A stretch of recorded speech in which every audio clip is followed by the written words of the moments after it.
يا نور الهلال أقبل تعال فالشوق طال Assalamualaikum dan salam sejahtera kepada semua warga SK Sultan Ismail III. Saya, Wan Nur Nabila binti Wan Muhammad Syaufi melaporkan secara langsung untuk i3 TV PSS sekolah kita.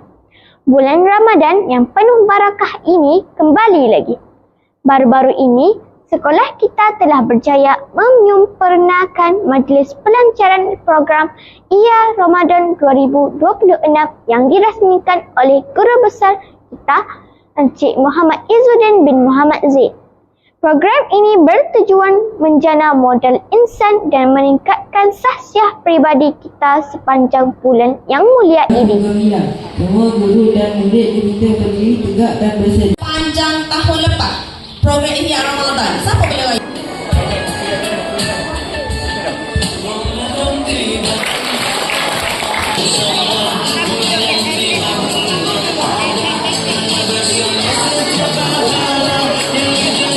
Untuk pengetahuan rakan-rakan dan guru-guru, pelbagai pengisian menarik telah disusun oleh Panitia Pendidikan Islam dan Bahasa Arab sepanjang musim Ramadan ini.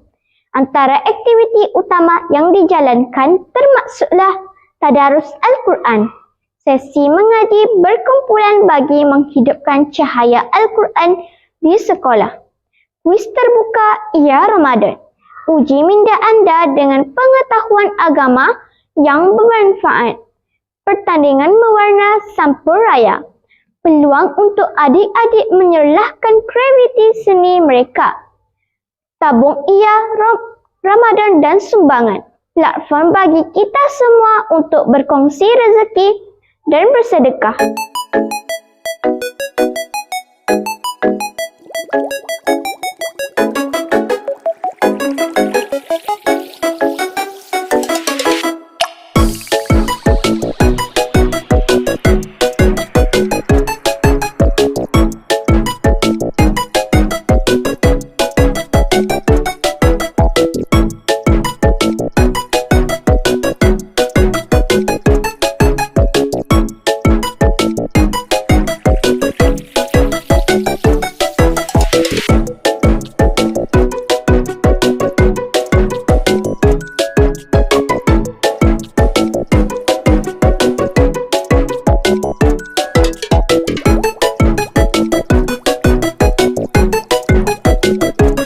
Sememangnya tahun ini adalah tahun kita.